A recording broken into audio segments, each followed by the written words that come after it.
I'll pay a fortune to whoever can decipher this.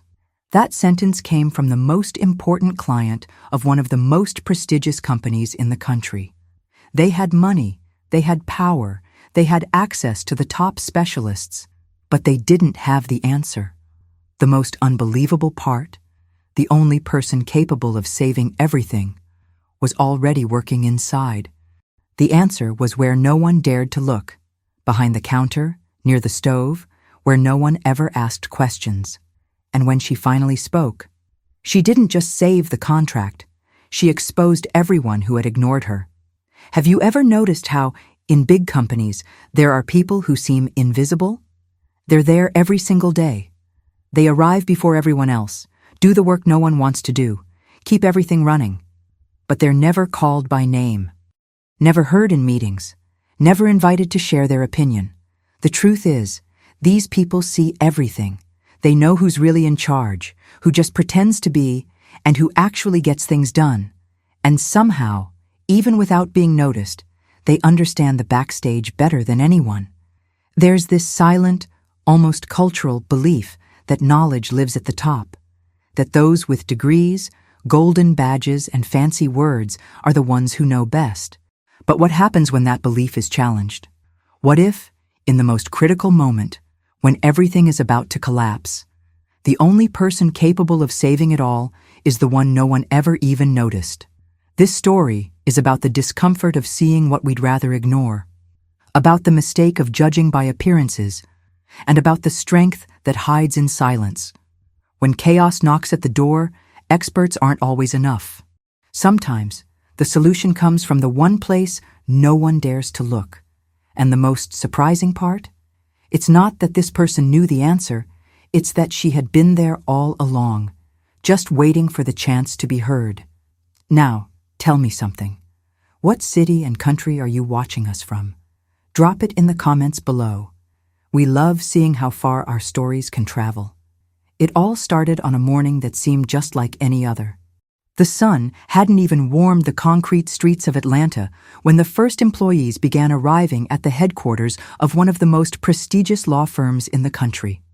A tall, imposing building where everything seemed to run like clockwork, from the coffee served on the ground floor to the million-dollar contracts climbing floor by floor, marking a reputation built on status. The sound of heels on marble floors, the automatic doors opening for partners and executives, the receptionist offering a mechanical smile, it was all part of a predictable routine. Inside those walls, everyone knew their role. Everyone stayed in their place, including those no one ever noticed. But that day, a simple email changed everything. It was just 4 lines long, sent directly from the firm's most important client. Not just any client, the client. The one they all knew kept a large portion of the company standing, with million-dollar deals, sky-high expectations, and influence that went well beyond the signed papers. When he spoke, no one argued. The subject was straight to the point: urgent translation of document. At first, it seemed like just another one of the dozens of requests the firm received daily. But the third line of the email caught everyone's eye in a way no one expected. "I'll pay a fortune to whoever can decipher this." That sentence landed like a bomb in the senior team's inbox. A fortune? For translating a document? The assistant printed the email and brought it up to the 16th floor boardroom, where the firm's top partners were meeting. She read the message out loud, and suddenly, the room went silent. Curiosity, concern, a bit of smugness, but above all, urgency.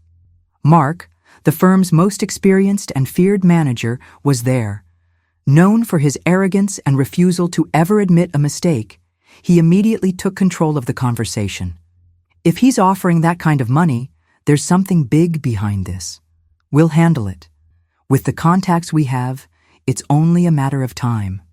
Mark had this habit, turning any challenge into a spotlight for his own ego. But what he saw as another chance to show off was actually the beginning of the biggest test of his career. An hour later, the document arrived, not by email, not as a digital attachment, but hand-delivered by a courier who asked to speak to the managing director. The package had an international seal and was stamped with the mark of an institution unfamiliar to most of them. When the envelope was opened, the tone in the room shifted. The pages were old, filled with unusual writing, lines tangled in symbols and characters no one could identify. It wasn't Spanish, French, or German. It wasn't Latin either. No one could say what it was. "This isn't just a translation," one of the partners muttered. Mark flipped through the pages quickly, trying to look in control, and threw out a sarcastic remark. "Our client's got too much money. Now he's playing treasure hunt." But no one laughed. The tension was rising. According to the email, the document was crucial for closing $1 million deal with a foreign partner. Without the translation, the deal couldn't move forward. And if it didn't move forward, the client would walk away. Now, it was about survival. Part of the payment had already been made. The client's trust was on the line, and none of them had any idea where to start. Mark promised he'd handle it, said he knew the best people, that he'd bring in the right names.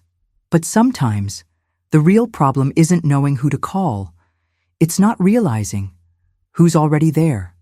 The document lay on the dark wood table in the main conference room, surrounded by restless stares. Everyone wanted to understand what it meant, not just because of the linguistic challenge, but because of the pressure that now hung in the air. This was no longer a simple task. It was a ticking time bomb. Mark paced back and forth, his face tense, trying to keep control. He had already made calls to 2 high-profile names in the legal translation field, professionals well known in academic circles, with publications, lectures, and strong reputations. It was the kind of solution he believed worked for everything. Hire the most famous eyes and let the name do the job. But in that moment, prestige wasn't doing much good. One of the partners asked in a low voice, "Can anyone identify the language? Ancient Arabic? Persian? Some branch of Sanskrit?" "None of that," replied one of the younger attorneys who had studied abroad in India. "I've never seen anything like it, not even in the most obscure studies." The room fell silent for a few seconds. Mark took a deep breath and repeated himself, as if saying it again would fix the problem. "We're going to handle this. I've already called people who know what they're doing." But deep down, he was already feeling the weight of doubt. This wasn't just any client. This was the kind of person who, even from a distance, dictated the pace of the firm's most important decisions. Losing this contract would mean budget cuts, restructuring, a drop in status, and for some people in that room, possibly the loss of their positions. And then, as if the universe wanted to remind everyone of just how serious things were, the phone rang. It was the client himself. He wanted to know if someone had already begun the translation. Mark answered with his usual rehearsed confidence, but each word seemed heavier than the last. "Yes, we've already set things in motion. Our team is reviewing the document. Don't worry, we'll deliver everything on time." He hung up, and for a moment, stared at the paper again, as if hoping it might speak to him. It was the first time in a long while that Mark felt exposed.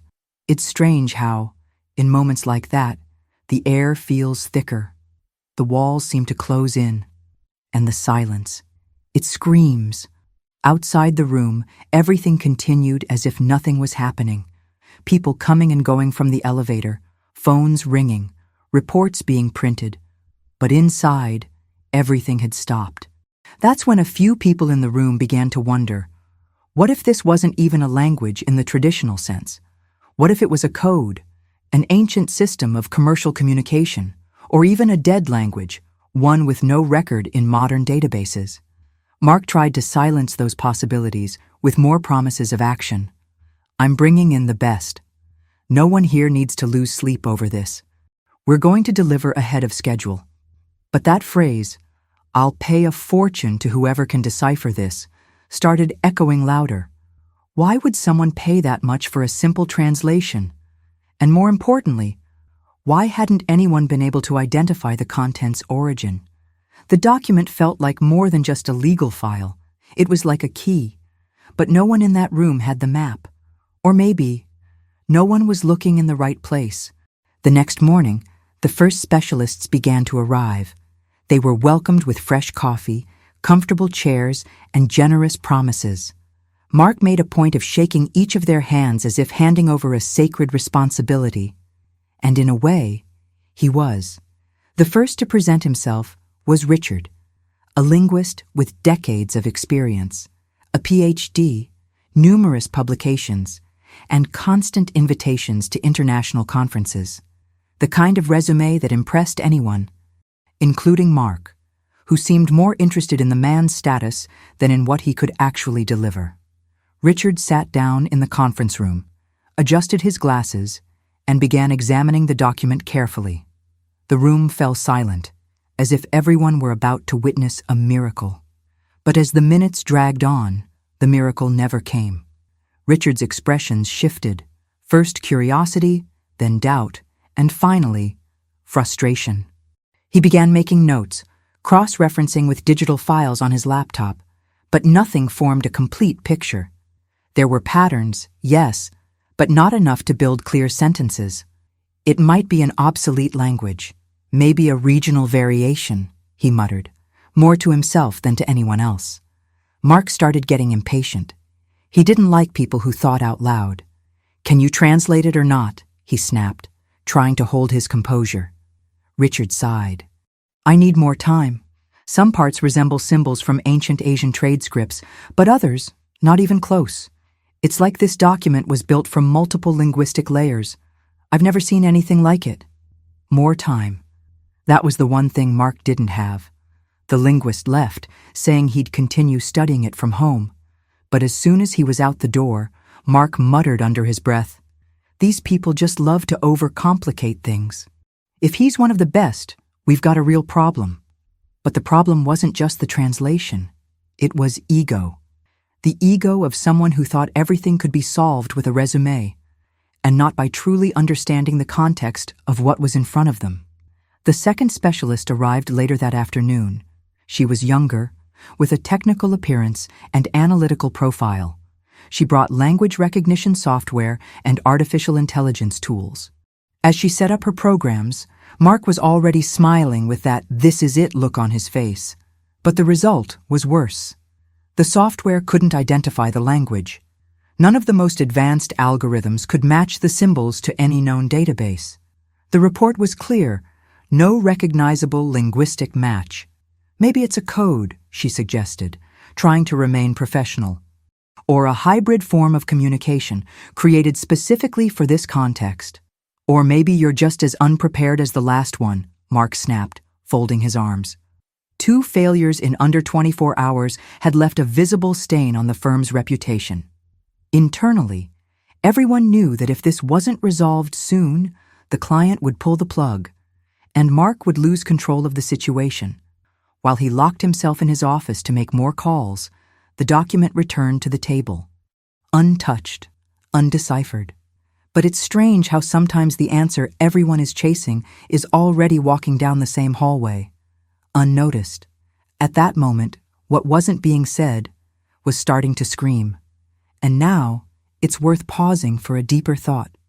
Have you ever trusted someone completely just because their resume was impressive? And in the end, they delivered none of what they promised. Drop your story in the comments. I'd really like to know if you've ever been in that kind of situation. On the morning of the 3rd day, the atmosphere in the firm was no longer the same. The hallway chatter wasn't about clients, meetings, or new contracts anymore. It was all about that document. Some whispered as if speaking about a legend. Others pretended not to care. But everyone knew something was wrong at the top.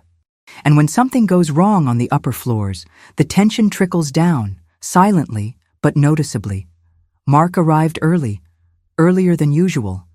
The tired look in his eyes and the slightly too tight knot in his tie gave away what he wouldn't admit out loud. He was under pressure. He had promised a quick solution, assured everyone that he'd take care of it using the best. But so far, the results were nothing but a pile of technical excuses, failed attempts, and deadlines growing ever tighter. The client had already called twice that same day. The first time, he asked if the translation had started. The second, he was more direct. "If I don't have an answer by tomorrow, I'll have to consider ending the contract. That sentence echoed in Mark's mind harder than he wanted to admit. The third specialist arrived just after lunch. He was a consultant referred personally by one of the partners, known for his work with ancient African languages and dialects from the Middle East. Expectations were high. Mark no longer bothered to hide his anxiety. "It's all on you now." "Impress us," he said, trying to sound confident. But it came off more like a plea. The consultant studied the document in silence for a long time. He traced the symbols with his finger, comparing them to old documents he'd brought in physical folders, giving the moment a very academic feel. But the further he read, the deeper his frown grew. "There are similarities with some extinct North African dialects," he finally said. "But this is a mix. Someone constructed this system. It's not something you find in standard records. I'd need to dive deep into this for weeks." Mark cut him off mid-sentence. "Weeks? We have hours." The consultant sighed, closed his folders, and said something that made everyone in the room uncomfortable. "If you're expecting results in hours, then you need someone who knows more than books, someone who's lived something like this. This isn't just a language, it's context." That word, context, hung in the air like smoke. But as usual, Mark brushed it aside. He wanted results, not philosophy. By late afternoon, a fourth specialist was brought in. This time, a younger name, more technical, someone with a solid reputation in decoding structured legal languages and encrypted contracts. Mark was betting everything on this final shot. But once again, the result was a no.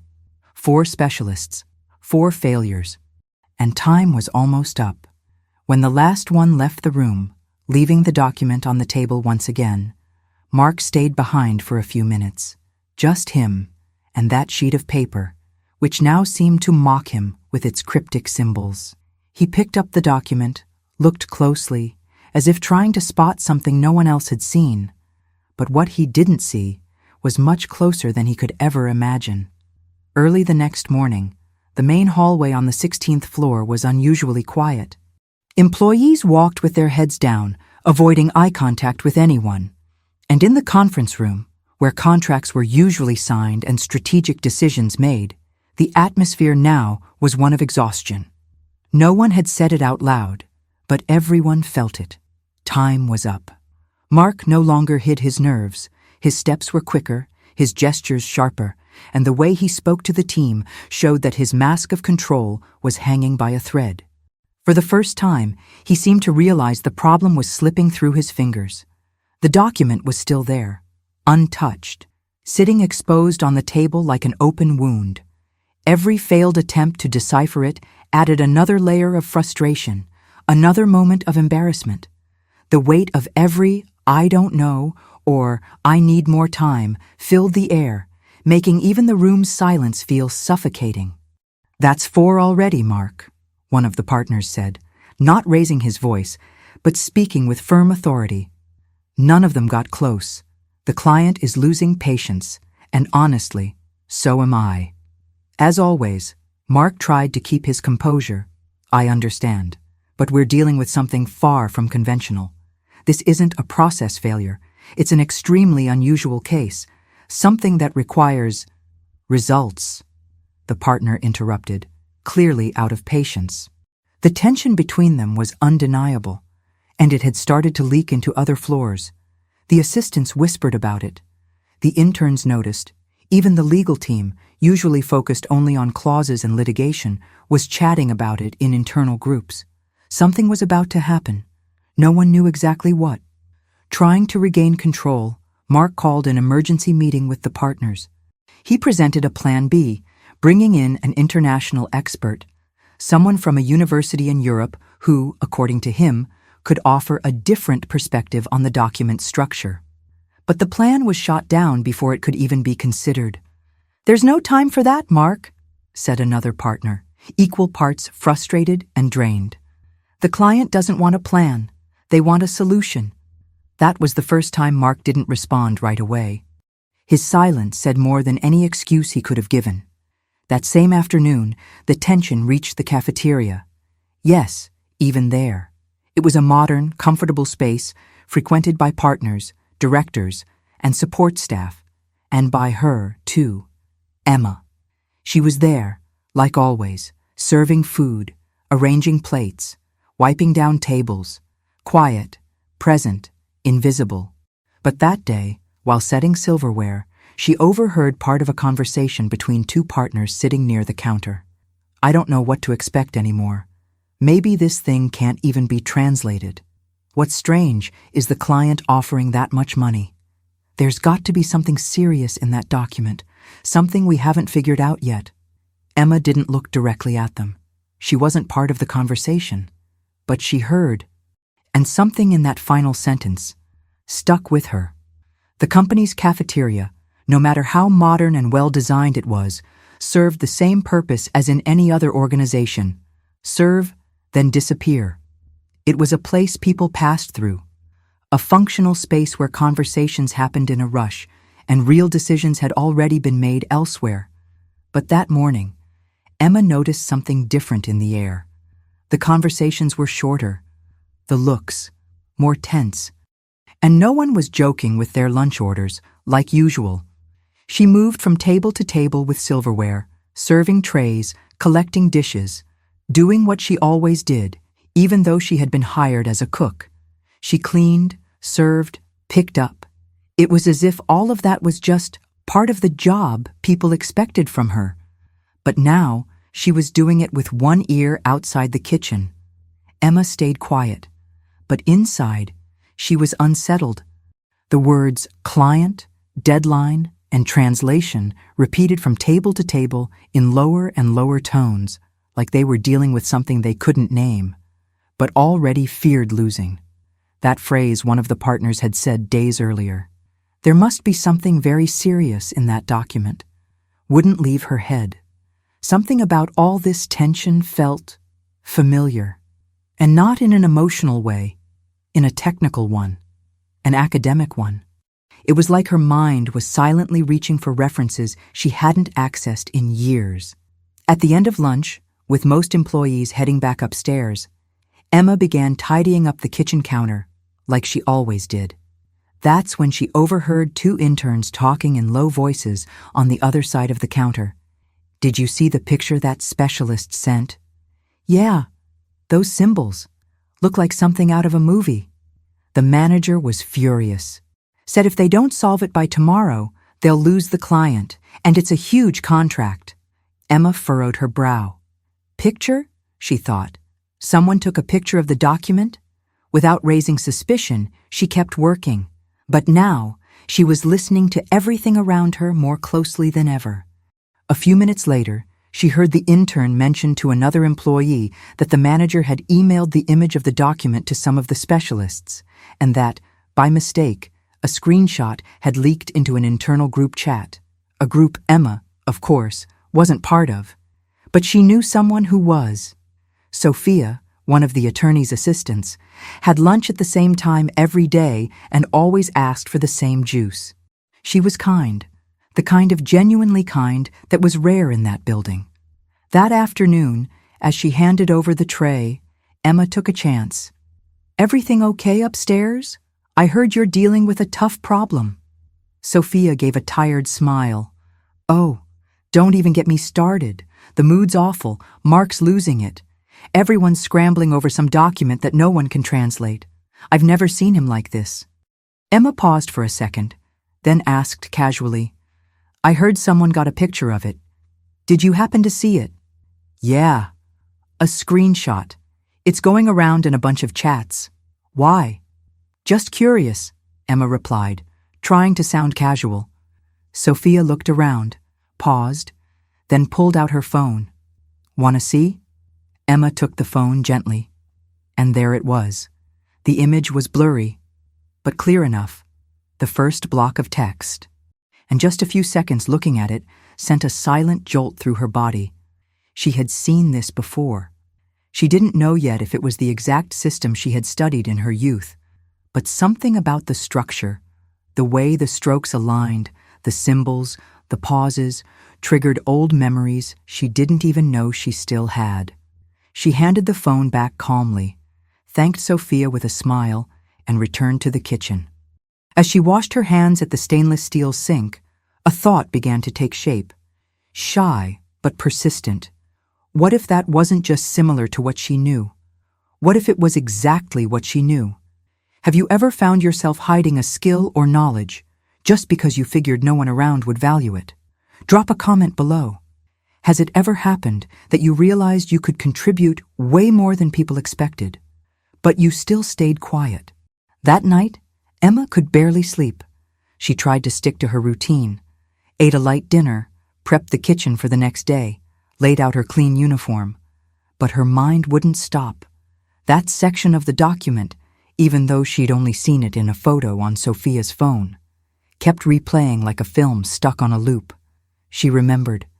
Not everything, but too many details for it to be a coincidence. In the past, before moving to this city, Emma had studied linguistics at a university abroad.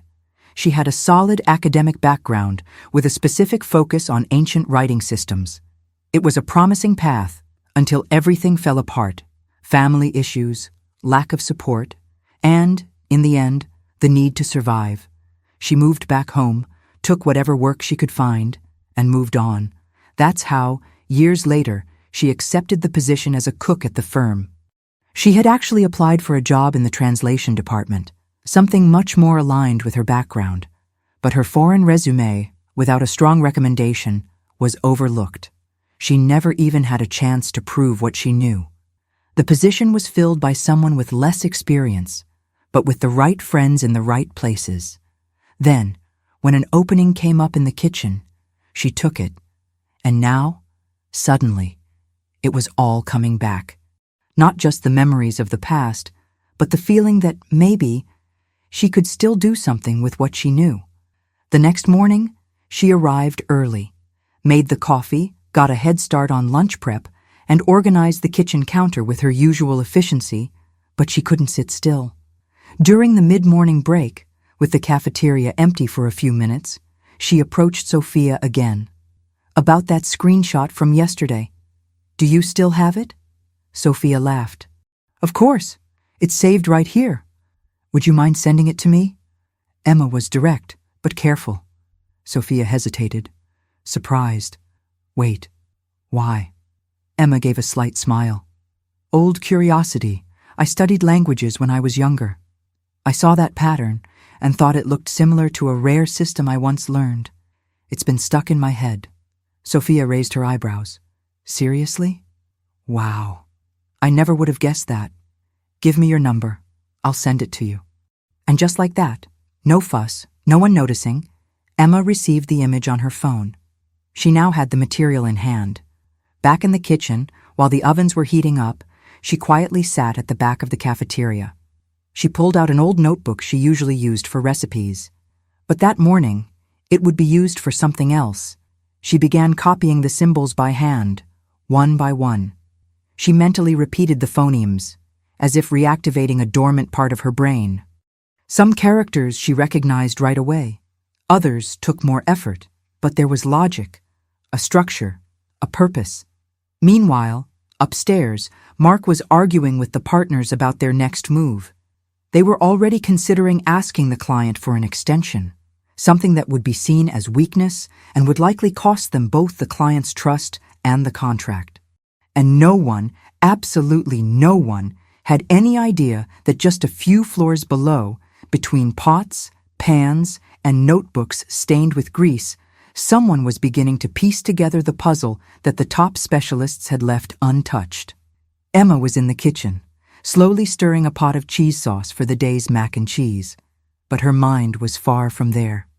Her phone, discreetly propped between two jars of seasoning, displayed the blurry screenshot of the document she now knew almost by heart. While stirring with one hand, she held her notebook with the other, where she was gradually copying the symbols. That stained piece of paper, once used to jot down special meal requests, was now the stage for something far bigger. It was as if the Emma from the past, the one who read extinct languages for fun, the one who dreamed of becoming an international translator, was finally reconnecting with the Emma of now. She still remembered the markings, the logic behind the system, the way the symbols repeated in a rhythm designed to conceal double meanings. It was all right there, in front of her, and no one else could see it. Upstairs, the atmosphere was completely different. Mark was hunched over a stack of documents, reading through the consultant's reports for the 5th time. None of them offered a satisfactory translation, just guesses, assumptions, comparisons to languages that had nothing to do with the actual text. The partners, growing impatient, had started to openly question the professionalism of the team. "Did you even look at this document before accepting the job?" one of them snapped. "We accepted it because you guaranteed you could deliver," another shot back. "The client is waiting." And he was clear. "I'll pay a fortune to whoever can decipher this, not to whoever makes excuses." Mark felt his stomach twist. He had never failed like this before. Not once. And worse, he no longer knew who to turn to. Back in the kitchen, Emma paused. She wiped her hands on her apron, took a deep breath, and stepped away from the stove for a moment.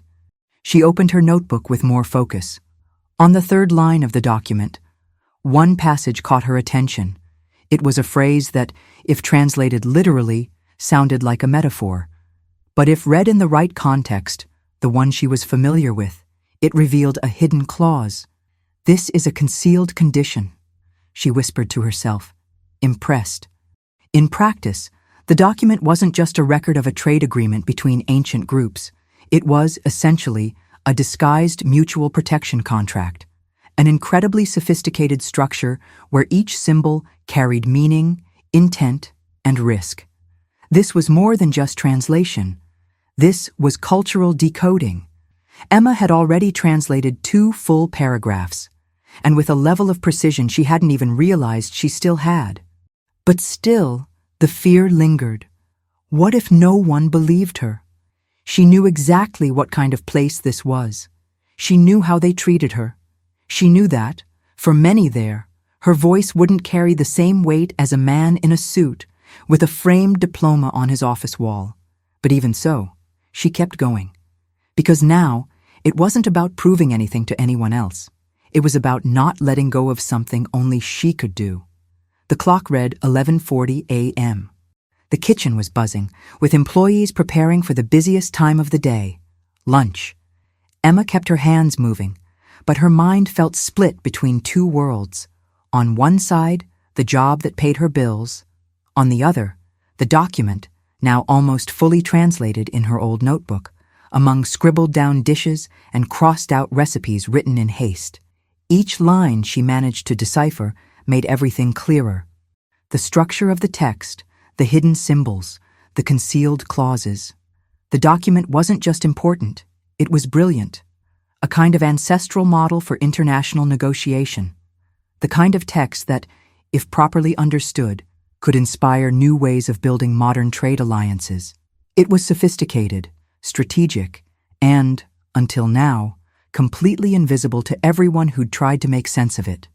Emma felt the weight of it. Not just because of its complexity, but because she knew the company, despite all its prestige, wouldn't deliver in time. She didn't know exactly what would happen if they failed, but judging by the whispers in the cafeteria, losing that client would be the same as falling from the top of the market. She paused for a moment, took a deep breath, and looked down at her notebook. Her hands trembled slightly. What if they laugh at me? What if they don't even let me speak? But there was something stronger inside her now.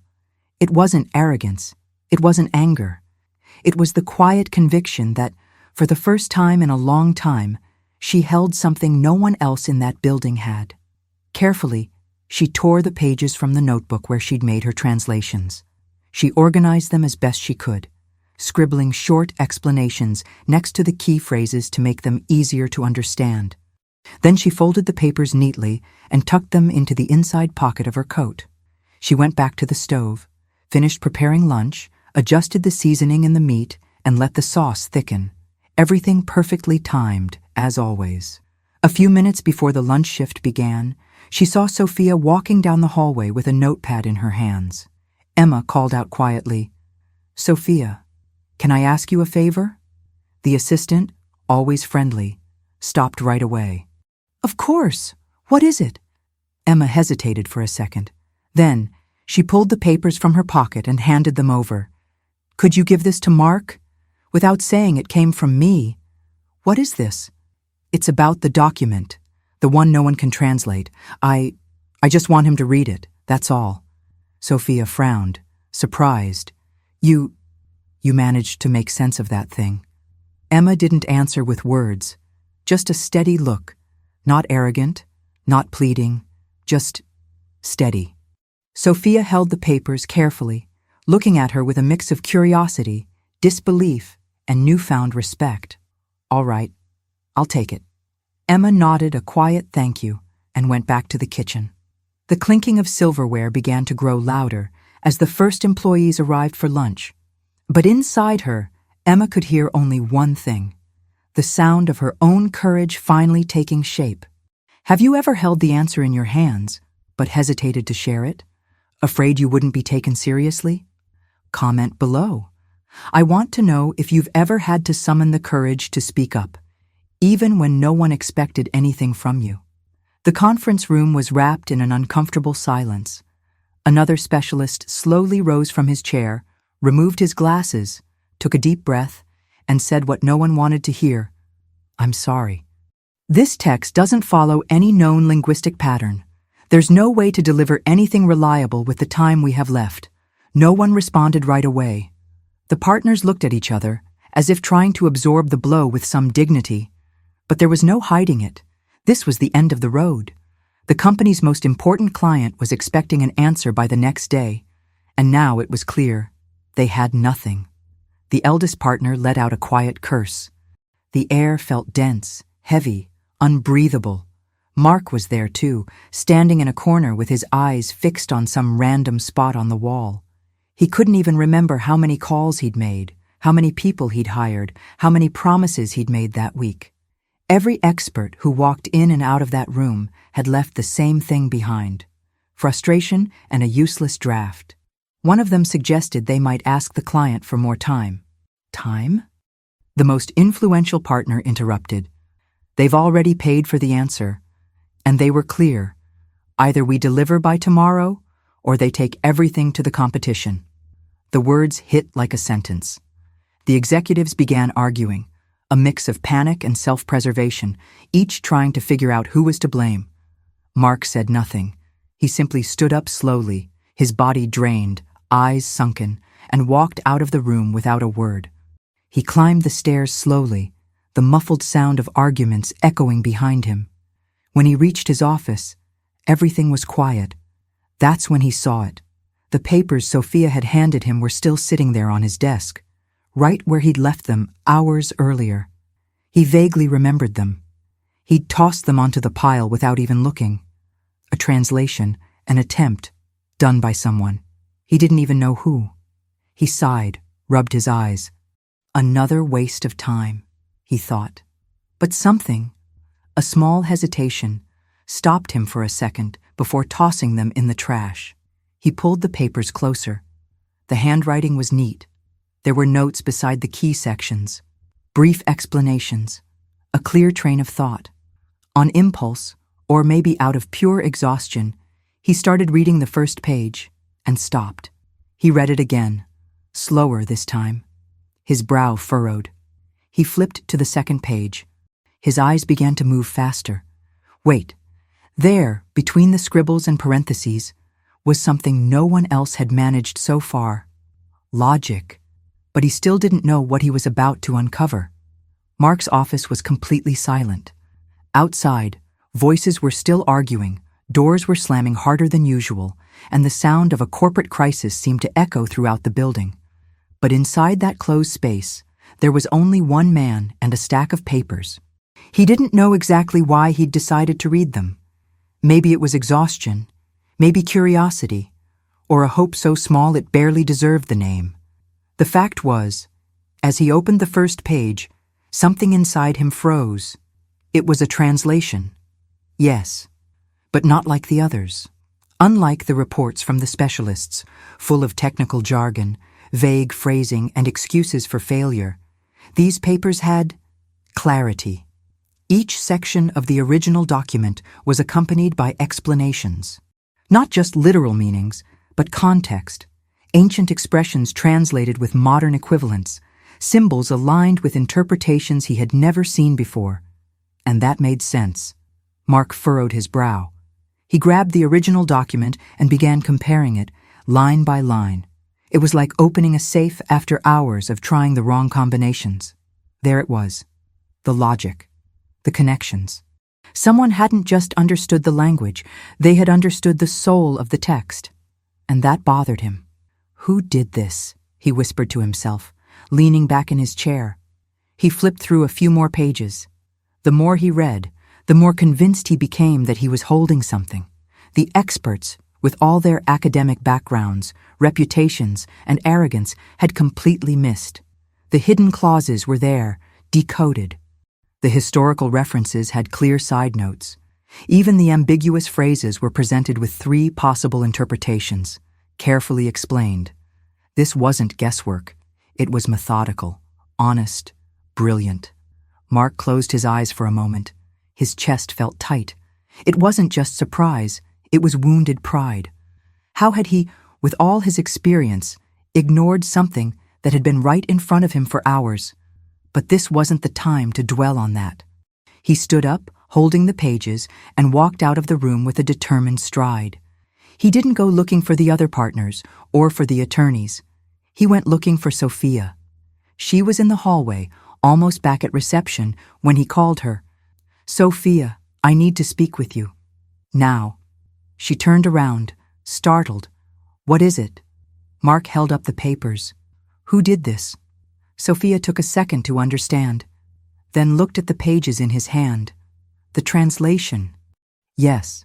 She hesitated, swallowed hard. Mark noticed it wasn't fear, it was loyalty. "I was the one who handed them to you, but they're not mine." "Then whose are they?" Sophia took a deep breath. She knew there was no point hiding it anymore, and deep down, she knew this moment had to come. Emma did. Mark frowned. "Emma?" The cook. Silence. He stood there for a few seconds, looking at Sophia, but it was like he was seeing through her. Like his mind was trying to process a sentence that simply didn't fit in his world. "Is this some kind of joke?" "It's not. She gave me those papers before lunch, asked only that you read them, without saying they were hers." Mark looked down at the papers again, reread the first few paragraphs, the margins filled with notes, the handwriting simple, unpretentious. It didn't make sense, and at the same time, it made perfect sense. He turned to leave, but stopped, turned back to Sophia. "How long has she worked here?" "About 5 months, I think." "And no one ever noticed?" Sophia gave a faint smile. "Maybe because no one ever bothered to look." Mark didn't answer. He went back to his office, but couldn't sit down. He stood there, papers still in hand, eyes unfocused. The truth was knocking at his door, and he had no idea what to do with it. Mark hadn't slept well that night. Even after leaving the office, something inside him refused to settle. He tried to relax, tried to ignore it, tried telling himself maybe he was overreacting, maybe there was some mistake in those pages, but there wasn't. Every time he reread Emma's handwritten translation, the same certainty got louder. Emma hadn't just understood the document, she had deciphered something that even the most expensive, highly regarded experts had failed to grasp. The next morning, he arrived at the office earlier than usual, before the partners showed up, before the phone started ringing, before anyone could ask him for anything. He sat in his office chair, opened his laptop, and pulled out the original document, placed it next to Emma's handwritten translation, took a deep breath. It was astonishing how it all flowed. It wasn't clunky, stiff, or mechanical like the other attempts. It was reasoning. A thread of logic connecting an ancient culture to a modern contract. She had uncovered the hidden codes, the disguised clauses, the wordplay seemingly invented to confuse.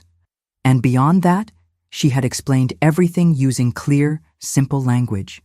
It was as if she had sat next to him and said, "Look, Mark, here's how it works. Let me show you." Only she never had that chance, and he never would have listened. A sting of shame began to rise in his chest. A specific memory resurfaced. Weeks earlier, during a coffee break, he'd cracked a joke to another manager. Something like, "Can you imagine the lunch lady applying for a spot on the translation team?"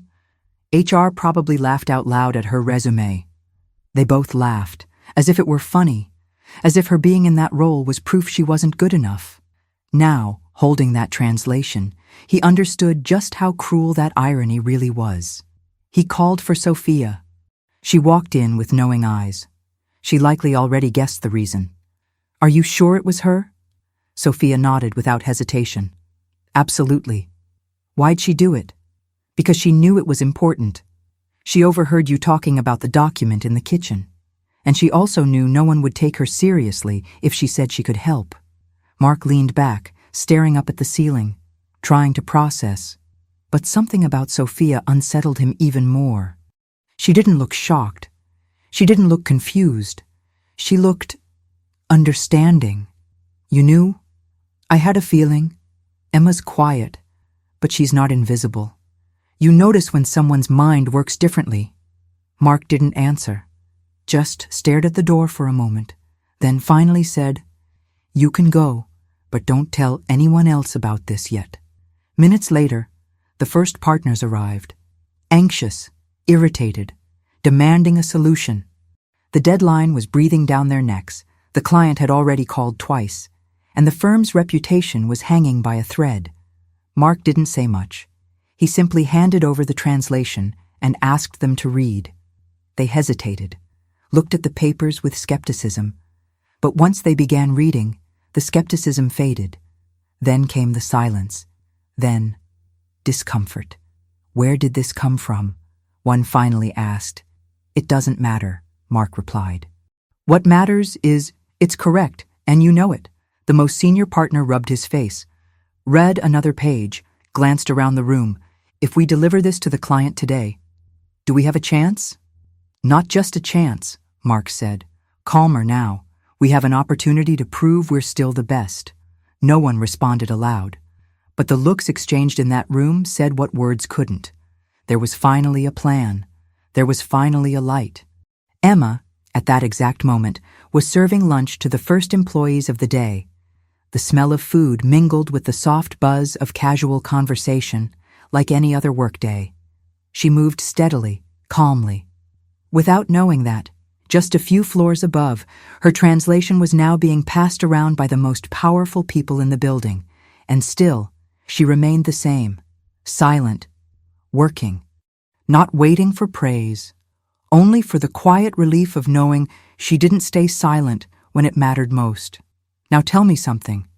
Have you ever been in a position where you knew you had the answer, knew you could help, but stayed quiet because no one took you seriously? Has someone ever doubted your potential just because of your title or your appearance? Drop your story in the comments. It might be exactly what someone else needs to hear today. Mark wasn't the kind of man who got intimidated easily. He had led delicate negotiations, sat through meetings with collapsing deadlines, and handled the pressure of clients threatening to cancel contracts at the first sign of failure. But that late morning, as he walked down to the cafeteria, his chest felt like it was being squeezed by an invisible rope. It wasn't a coincidence. Ever since he read the translation and realized it was real, something inside him had started to shift. It was like being placed in front of a mirror that showed more than he wanted to see. Emma was there, as always, in her usual quiet posture, with her apron still tied around her waist, organizing the counter, replacing utensils and plates alongside the other kitchen staff. Nothing about her looked different. But now Mark saw everything through different eyes. He approached slowly. The people around them, caught up in their lunches and conversations, barely noticed what was about to happen. But Emma did. She looked up when she heard her name called. Mark stood a few steps away, looking directly at her. "Emma, can I talk to you?" She wiped her hands on the cloth hanging from her apron and nodded. She glanced around, as if making sure everything was under control in the kitchen, and followed him to the hallway nearby. For a moment, The two of them stood in silence. Mark was searching for the right words, and Emma just waited. She didn't look intimidated or anxious, she just watched. "You know why I'm here, right?" he started, his voice lower than usual. "I imagine so," she replied, steady. "I read your translation. All of it." She nodded slowly. "Someone had to try." Mark let out a slight ironic laugh, but it wasn't mocking. It was the kind of laugh from someone grappling with his own shame. "The truth is, I didn't even look when Sophia handed me the papers. I thought it was just another blind shot." He sighed. "But you understood everything. How?" "It's not the first time I've read something like that," Emma replied. "I studied. I applied for the specialist position, but I was never called." The sentence dropped between them like a stone. Mark lowered his eyes. He stayed quiet for a few seconds. "I made a joke about you," he finally said. "I joked about your application. Said HR probably laughed at your resume." Emma didn't respond with anger or hurt. She just held his gaze. "We're going to submit your translation today. The client will get it, and it's going to save the contract. You save the company, Emma." She took a deep breath. Her eyes didn't shine. She didn't smile, but there was dignity in every word she spoke. "I just did what no one had the courage to let me do." Mark wanted to say more, but he understood this wasn't the moment. He turned, left the hallway, and returned to his office, carrying in his hands the weight of what he'd just discovered, and the silence of someone who finally recognizes a mistake that never should have been made. Emma returned to the kitchen, but she wasn't the same as before.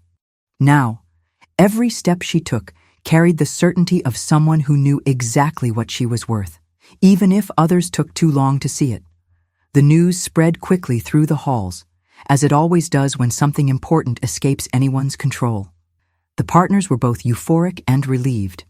They finally had a translation, one that made sense, that demonstrated technical mastery, strategic insight, respect for the original document structure, and a rare fluency.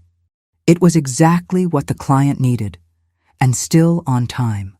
But one question started circulating almost as fast as the document itself. Who translated this? No one knew. Not the hired specialists, not the managers, not even the legal department. Someone guessed it might have been an external consultant who requested anonymity. Another speculated that the client might have sent a supporting file, but no one had a concrete answer.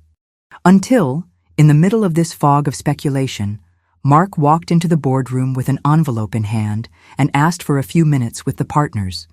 They were all standing, discussing next steps for the delivery. When Mark entered, every eye turned to him, curious, impatient, maybe even suspicious. He didn't build suspense.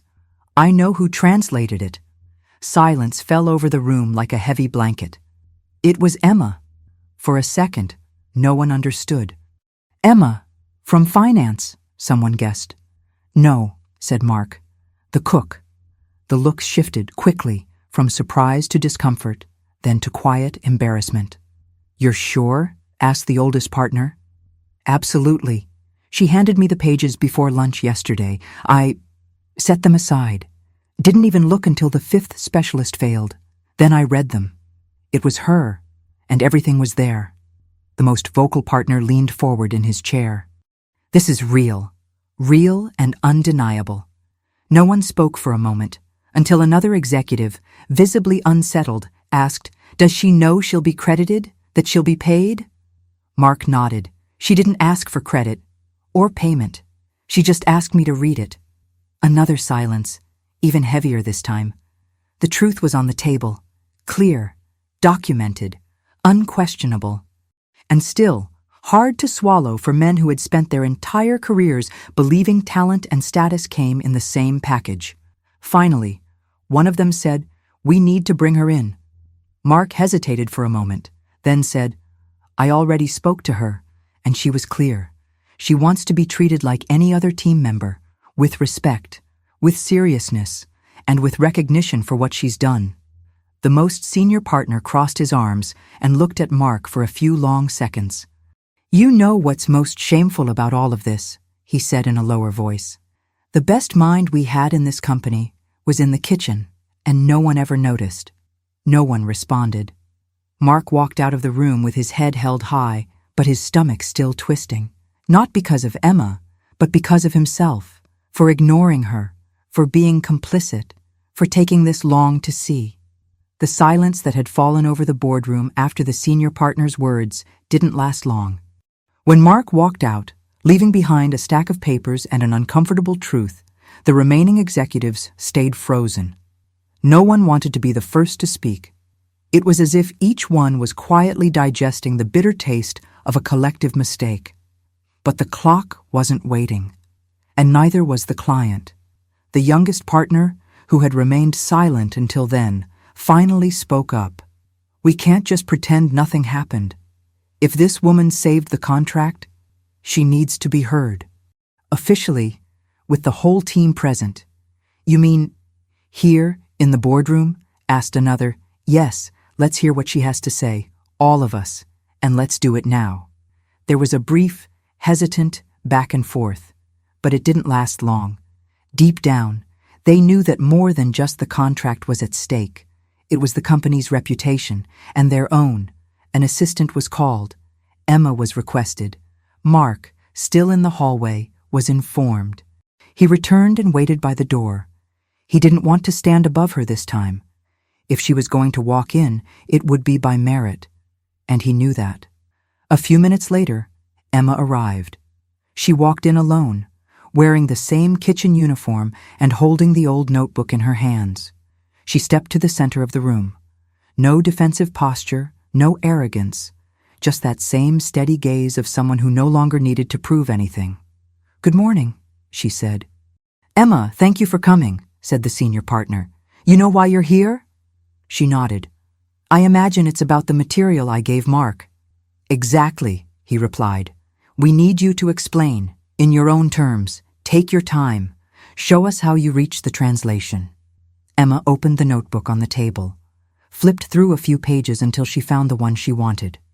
The structure of the document follows a specific pattern of ancient diplomatic formalities, with terms that no longer exist in modern commercial usage.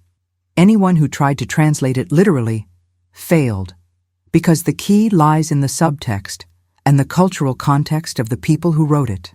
Everyone was paying close attention. No one interrupted. She pointed to passages calmly, showed how certain symbols repeated, how some poetic-sounding expressions were actually exclusive negotiation clauses, a puzzle, where every piece fit perfectly, but only once you understood the logic of the artisan behind it. How were you able to figure all of this out? Someone asked. I studied linguistics and translation in Europe. I lived abroad for several years, specialized, joined research groups on extinct languages. When I moved back here, I applied for a linguistic specialist position at this company, but I never got a response. Some eyes dropped. Others now looked at her with a very different focus. So, when I overheard you all discussing the document, I did what I've always done. I studied, took the little I caught from the conversation, noted patterns, searched through my old references. It wasn't just a translation, it was a cultural code. And I recognized the style. The partners exchanged glances. Some lowered their heads. Emma, do you know how valuable this is? She nodded. I do. Not just because it's going to keep your biggest client, but because for the first time, you're actually listening to me. The weight of those words hung heavy in the room. Let's make this right, one of the executives finally said. We're going to make you an offer worthy of what you've done. We'll make this official. Emma thanked them with a simple nod. I'm not here to demand anything. I'm just here to prove that competence doesn't wear a uniform. The partners looked at each other again, and slowly, something new began to take root in that room, a different kind of respect. Have you ever been in a situation like this? Had to prove your worth in a place where no one was willing to listen? Share your story in the comments. I want to know how you handled it when you finally got the chance to be heard. Emma left the meeting room without rushing, the notebook still in her hands, the apron folded over her arm, and a calm expression on her face that didn't come from pride, but from relief. For the first time, she had been heard the right way, not like someone begging for a chance, but like someone proving she should have been there all along. In the hallways, the murmuring had already started. Not everyone knew exactly what had happened, but rumors spread fast. The cook had been called into the partners' meeting room. She explained the document. It seems she was the one who translated it all. Yes, alone. Yes, that Emma. The one from the kitchen. In the cafeteria, where just hours earlier she had been wiping tables and adjusting seasoning, curious glances and hushed whispers began to appear. Some surprised, others trying to recalculate everything they had ever thought about her. Sophia, sitting at her desk with a tablet in hand, couldn't hide her smile. It was subtle, of course, but clearly full of satisfaction. She knew what Emma had done, and now the world knew it too. Mark, on the other hand, was in his office, seated, motionless. In front of him, the same document that had passed through so many hands, now accompanied by Emma's pages, full of notes and precise translations. He reread one of the pages, compared it, confirmed what he already knew. It all made sense. And yet, what bothered him most wasn't her brilliance. It was the silence she had endured for so long, the patience, the choice to stay quiet, even while being ignored, even after being the butt of jokes, including his own. Mark stood up, walked over to the glass wall, and looked down toward the lower floor where the kitchen operated, where she had spent months being nothing but a shadow. In the legal department, the most experienced lawyers began reviewing the contract terms, now based on Emma's translation. Every line she had decoded revealed strategic implications that none of the hired experts had caught. The translation wasn't just accurate, it was essential to maintaining the company's edge with the high-profile client. "If we had lost this contract," murmured one of the partners, holding the paper, "we'd be dealing with a very different kind of meeting today." Meanwhile, HR was drafting a formal offer. Emma would be invited to take on a technical role with a matching salary and access to high-level projects, more than fair, more than deserved. But deep down, they all knew it was only the beginning of making things right. And even then, some still turned up their noses. In the elevator, a manager quietly said to another, "So now everyone's going to think she's a genius, just because she read a document." "It wasn't just reading," the other replied. "She did what none of us could, and she didn't even get paid for it." The first one went silent. Maybe that sentence had been about Emma. But maybe it was also about themselves. Because when someone you've ignored surpasses you, it doesn't just hurt because of the surprise. It hurts because it forces you to swallow all your pride. The proposal was delivered in a discreet envelope. No big announcement, no ceremony, just a formal note left on the kitchen counter, along with a post-it, "Emma. They asked that you take this to room 12 between 12 p.m. and 3 p.m. HR. She read it calmly, dried her hands on her apron, and placed the envelope in her bag. No visible emotion. On the outside, the same calm face as always. But inside, her heart was beating differently. It felt strange, spending so long being invisible, and suddenly becoming the topic, having a name, being a subject, being taken seriously. Emma's mind was racing faster than she let on. What exactly did they want from her now? In room 12, 2 representatives from Human Resources were already waiting, along with an internal team lawyer and, to her surprise, Mark. "Emma, please have a seat," said the HR woman in a formal tone. She sat down, placed her notebook on the table, and crossed her hands over it. "We want to officially thank you for the work you did," the woman began. "The company recognizes the value of your translation and the direct impact it had on preserving our contract with the client." Emma simply nodded. "And because of that, the board approved the immediate creation of a special position for you in our strategic linguistics department. It's a high-level technical role. The salary is listed in the document, along with benefits, available training, and confidentiality clauses." Mark said nothing. He observed in silence. It was the first time she truly saw him, not as a rushed manager, But as a man caught off guard, by himself, Emma flipped through the contract, every line well written, every number clear, all very different from the crumpled paper she had handed in days earlier, handwritten between sauce stains and old recipe notes.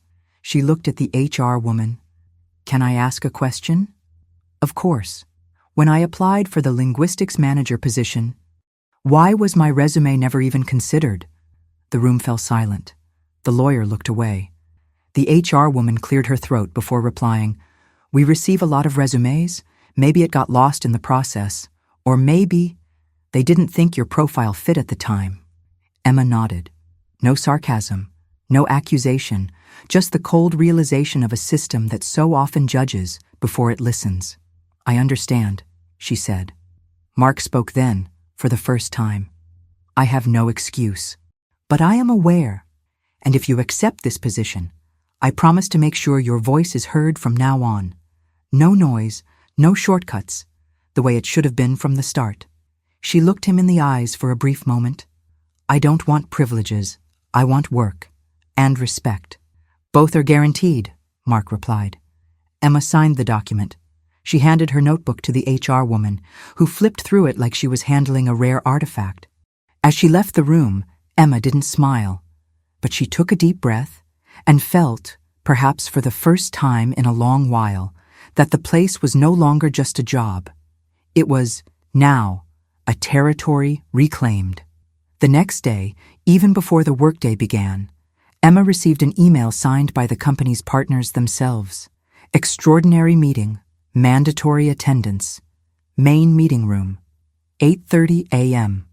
She arrived early, as always, dressed modestly, hair tied back, carrying the same old notebook, now clean, with no trace of the kitchen left behind. For the first time, she entered that room as a guest, not as someone who merely overheard side conversations. The partners were already at the table. One of them, the most senior, stood up as soon as she walked in. "Emma, thank you for coming." She nodded politely. "We'd like you to share with everyone here the process that led you to understand the document. Your logic, your approach, everything that we ourselves failed to see." Emma placed the notebook on the table, took a deep breath. For a moment, she seemed to hesitate, but then she opened the notebook and began. She explained how, even without full official access to the document, she managed to gather information based on overheard fragments and loose terms. How she identified structural patterns from hybrid languages she had studied during her academic years abroad. She spoke about the type of script used, the cultural symbols embedded in the text, and the need for historical sensitivity to understand certain word choices. Some partners simply watched, others took rapid notes. No one dared interrupt her.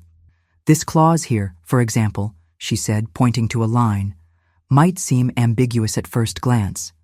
But its meaning completely changes when you understand the context of the culture that wrote this centuries ago. This isn't just about language, it's about history, diplomacy, and respect for the original meaning." She turned the page, continued for a few more minutes, and then stopped. Silence. One of the partners, visibly moved, adjusted his glasses and said, "Do you have any idea of the scale of what you delivered?" Emma looked around. "I do. And that's why I did it." Mark was there, quiet, leaning against the wall, watching her closely, not with regret, but with recognition. The meeting ended with a gesture Emma never expected. Everyone stood up. It wasn't protocol. It was respect. On her way out, one of the senior attorneys discreetly approached her.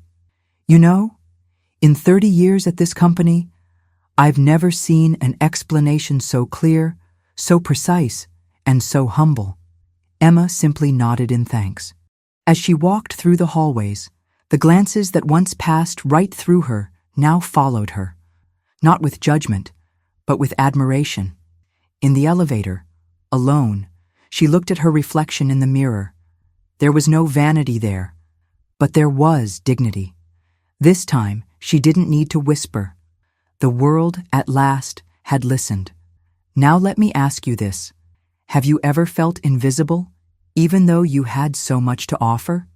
Have you ever carried a talent, a skill, or an idea, but no one listened just because they didn't think you were capable? Share your story in the comments below. I'd really love to hear it. It was late afternoon when Emma was called once again to the meeting room. The extraordinary meeting started at 5 p.m. It wasn't common for the company to gather so many people outside regular business hours, but this situation was far from ordinary. Invitations had been sent by email with a simple subject line: internal recognition, attendance recommended. Nothing flashy, nothing that gave away what was about to happen. On the top floor, the main meeting room looked different.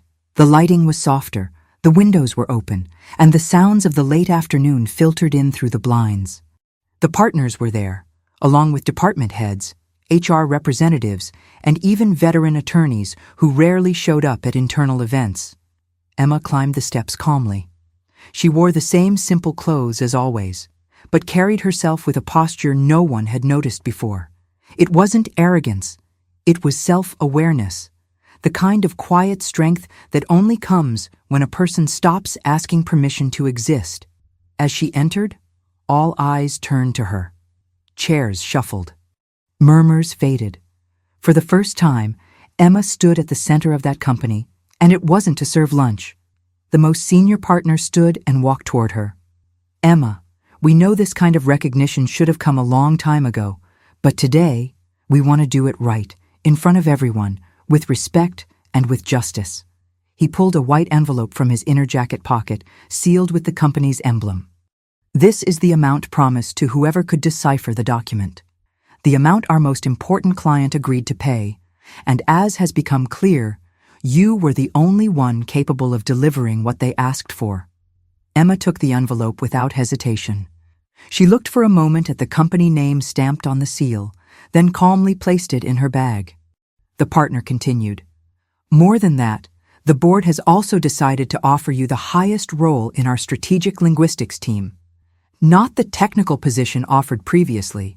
We believe you should be the team's manager, a role you applied for not long ago, one that was overlooked, not for lack of merit, but due to a failure on our part, a failure of judgment, of vision, and of listening." A murmur ran through the room. Some looked uncomfortable, others relieved. Emma then stepped forward. She opened her notebook, the same one she used to translate every line by hand, and placed it on the meeting table.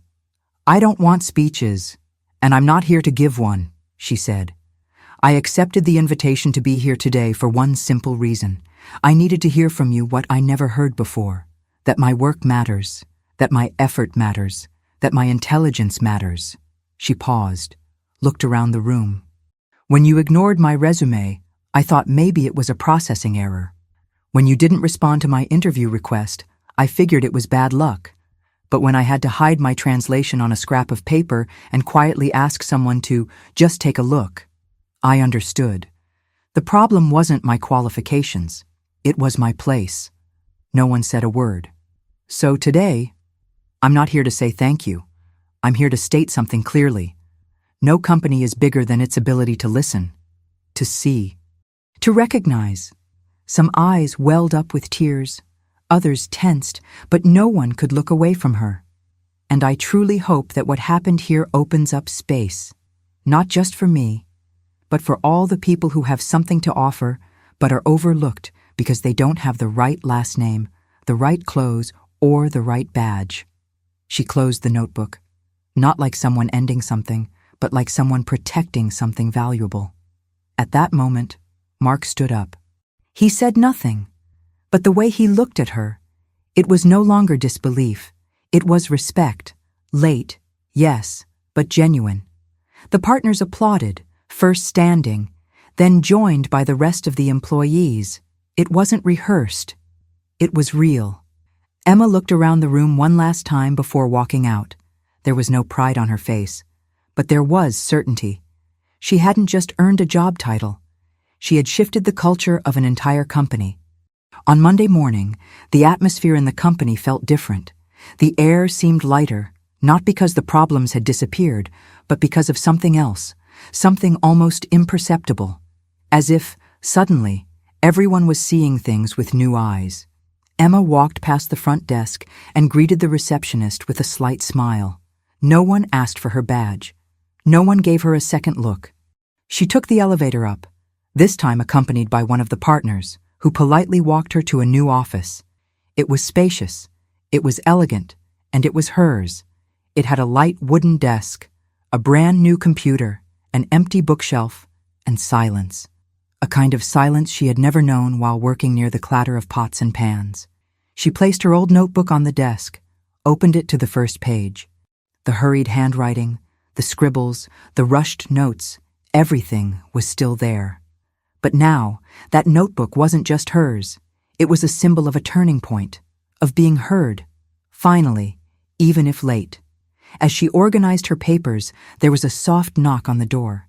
It was Sophia, with a subtle smile and a cup of coffee in hand. "I should be serving you now, huh?" she joked. "No," Emma replied with a light laugh.